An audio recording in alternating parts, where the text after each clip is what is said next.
오늘은 누가복음 2장 22절부터 32절까지의 말씀을 함께 나누어 보도록 하겠습니다. 누가복음 2장 22절부터 32절까지의 말씀입니다. 제가 봉독해 드리겠습니다.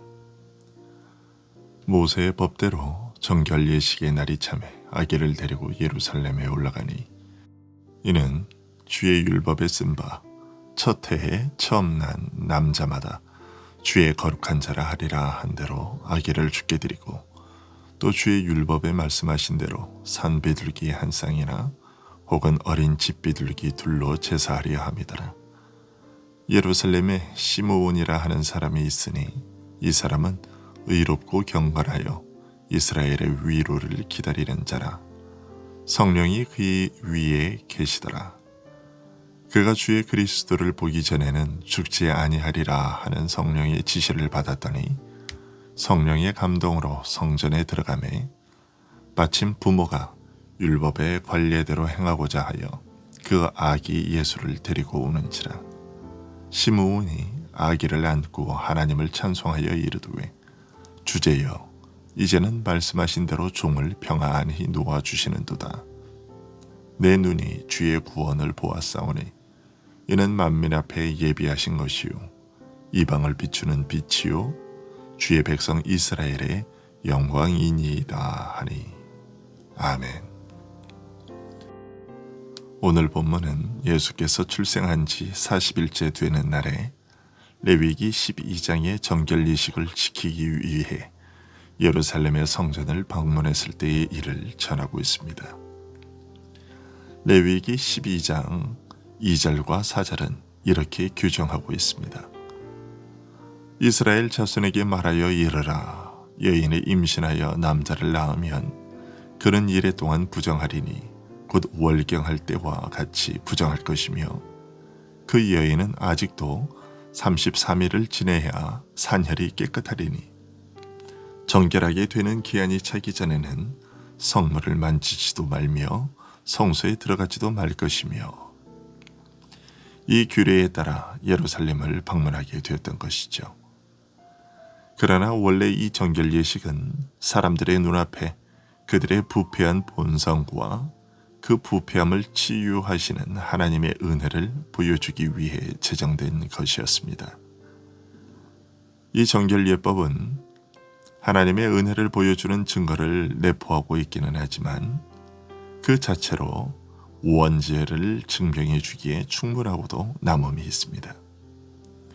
왜냐하면 이 예법이 정결 예법이라고 일컬어진다는 것은 아이가 모태로부터 부정하고 더럽혀진 채로 태어났으며 산모 자신도 출산을 통해 더럽혀졌다는 것을 의미하기 때문입니다. 만일 사람이 죄인으로 태어나지도 않았고 본질상 진노의 자녀도 아니며 죄로 오염된 것이 일정 정도 사람 안에 있지 않다면 사람에게는 정결 예식이 필요하지 않았을 것입니다. 따라서 이 정결 예식은 모든 사람이 아담 안에서 타락했다는 것을 알리시기 위해 주신 예법이었던 것이죠. 이런 사실은 로마서 11장 16절에 뿌리가 거룩한즉 가지도 그러하니라는 원리와 일치하는 것입니다. 왜냐하면 거룩함이라는 은혜는 본래 유대인들 자신의 것이 아니기 때문입니다. 유대인들은 특별히 먼저 선택받은 백성으로 구별되기는 했지만 그들이 유대인으로 태어난 것보다 아담 안에서 타락한 것이 시간적으로 훨씬 앞서 있습니다. 따라서 아담 안에서 타락한 본성과 하나님이 자기 백성을 온 인류에게 선고된 저주로부터 구원하시겠다는 언약으로 말미암아 유대인들에게 베푸신 특별한 인자하심은 구별되어야 합니다. 즉, 율법에 규정된 정결 예식의 목적은 특별한 선택을 받은 유대인들에게도 그들이 태어날 때부터 가지고 온 부패성이 있다는 것과 그럼에도 불구하고 그 부패한 본성과 그로 말미암은 죄들을 하나님께서 당신의 은혜로 말미암아 씻음 받을 수 있게 해주셨다는 것을 알게 해주는 것이었습니다.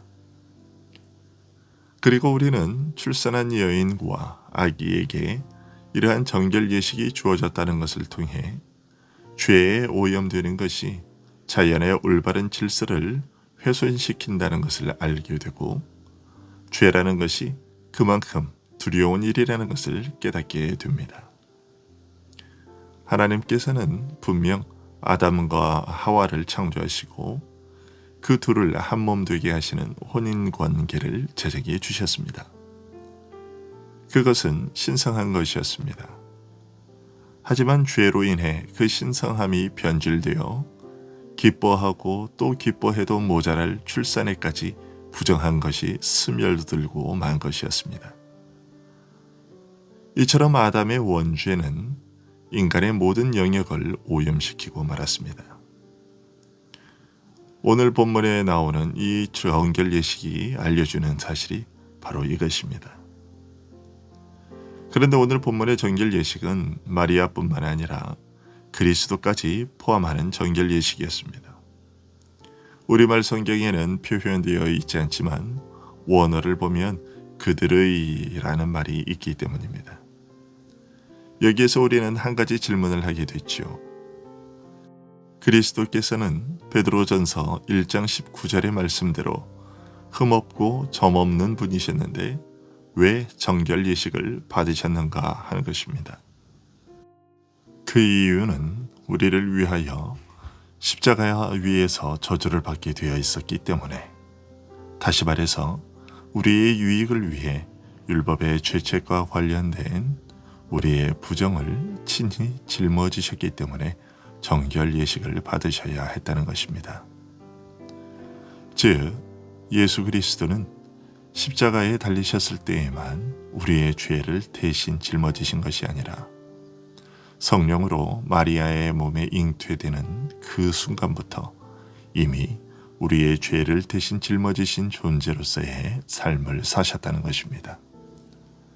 그리하여 정결함의 근원이 되시는 분으로서 흠과 점이 없으셨음에도 불구하고 우리의 더러운 흠과 점을 씻어주시기 위해 부정한 자로 여김받으시는 길을 택하셨다는 것입니다.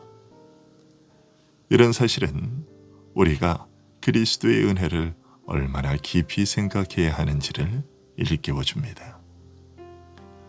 다음으로 오늘 본문 23절에 이는 주의 율법에 쓴 바 첫 해에 처음 난 남자마다 주의 거룩한 자라 하리라 한 대로 아기를 주께 드리려 했다는 이 기록은 요셉과 마리아가 하나님의 말씀대로 살려는 경건한 자들이었음을 알려줍니다.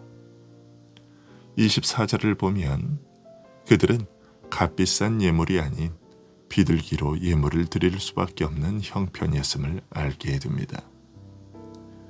그렇다면 요셉과 마리아는 예루살렘까지 여행해야 하는 비용을 마련하는 것도 녹록지 않은 형편이었을 겁니다. 하지만 그들은 자신들의 형편이 어렵다고 하나님께서 명하신 율법을 무시하지 않고 그 율법대로 행했습니다. 비록 경제적 형편은 어려웠으나 그것을 핑계하지 않고 말씀대로 따르려는 경건한 자들이었던 것입니다. 뿐만 아니라 사도 마태는 23절에서 장자를 바치라는 하나님의 율법을 언급함으로써 예수 그리스도께서 이 땅에 오신 이유를 간접적으로 상기시키고 있는데요. 하나님께서는 이스라엘 백성들에게 그들이 구원받은 것을 기념하여 모든 남자를 자기에게 바치라고 명령하셨습니다.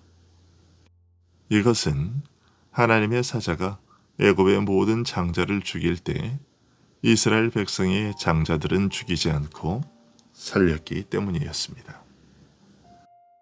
민수기 3장 13절에서 하나님은 이 사실에 대해 처음 태어난 자는 다 내 것임은 내가 애굽 땅에서 그 처음 태어난 자를 다 죽이던 날에 이스라엘의 처음 태어난 자는 사람이나 짐승을 다 거룩하게 구별하였음이니 그들은 내 것이 될 것임이니라고 알려주셨습니다. 그리고 나중에 하나님은 일정한 대가를 지불하고서 속하는 것을 허용하셨습니다. 즉, 속전을 지불하도록 하신 것이죠. 그 속전의 법이 의미하는 것은 이런 것이었습니다. 즉, 여호와 하나님은 모든 사람의 구속주이시기 때문에 가장 작은 자로부터 가장 큰 자에 이르기까지 우리를 자신의 것이라고 주장할 권리를 가지고 계신다는 것입니다. 장자를 바치라고 하셨지만 그것은 장자 한 사람만 하나님의 것이 된다는 의미가 아니라 장자가 이후에 태어날 모든 것을 상징하는 것이기 때문에 결국 그 이후에 태어나는 모든 자들까지 다 하나님의 소유라는 의미인 것이죠. 사도 마태는 장자인 아담 안에서 모든 인류가 타락하게 되었으나 이제 예수 안에서 모든 인류가 다시금 구원을 얻게 되었다는 것을 예수께서 정결 예식을 따라 예루살렘을 방문하게 되었다는 그 기록을 통해 알려주고 있는 것입니다. 마지막으로 오늘 본문에서 우리는 시므온이라는 또 다른 경건한 자를 만나게 되는데요. 25절은 그에 대해 의롭고 경건하여 이스라엘의 위로를 기다리는 자라 성령이 그 위에 계시다라고 전하고 있습니다.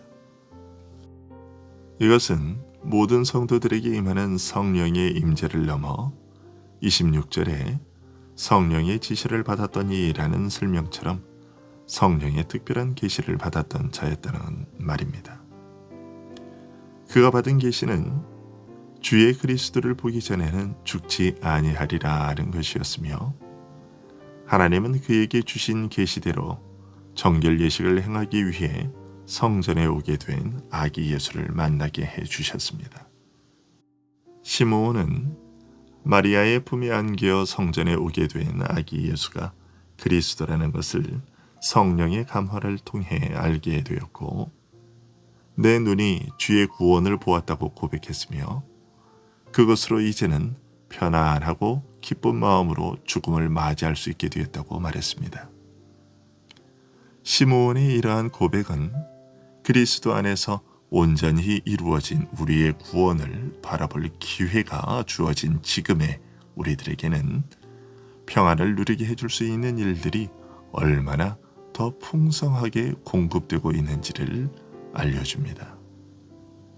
왜냐하면 그리스도는 더 이상 이 땅에 계시지 않고 그래서 시므온처럼 그리스도를 우리의 팔로 안을 수도 없지만 그분의 신적인 위엄은 복음 속에서 공개적으로 더 밝게 빛나고 있기 때문입니다. 바울 사도가 고린도 후서 3장 18절에서 말했듯이 복음 속에서 우리가 다 이전처럼 육신의 연약함 가운데서가 아니라 그분의 이적들과 죽음의 희생제사와 부활 속에서 나타난 성령의 영광스러운 능력 가운데서 거울을 보는 것 같이 주의 영광을 보고 있기 때문입니다. 한마디로 말해서 그리스도께서는 육신으로는 우리에게서 떠나 계시지만 우리는 그분이 아버지 하나님의 오른편에 앉아 계시는 모습을 성경의 말씀을 통해서 알고 볼 수 있게 되었다는 것입니다. 그리스도의 그러한 모습을 보면서도 우리의 마음에 평안이 없고 우리가 기쁜 마음으로 죽음을 향해 달려가지 못한다면 그것은 우리가 하나님께 대단히 배은망덕한 것이고 하나님이 우리에게 주신 존귀함을 하찮은 것으로 여기는 행위입니다.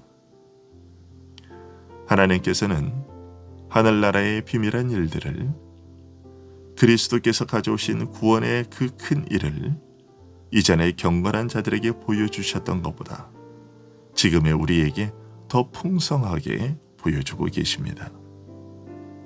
그렇다면 우리는 이전의 신자들보다 더 기쁘고 감사한 삶을 살아야 할 것입니다.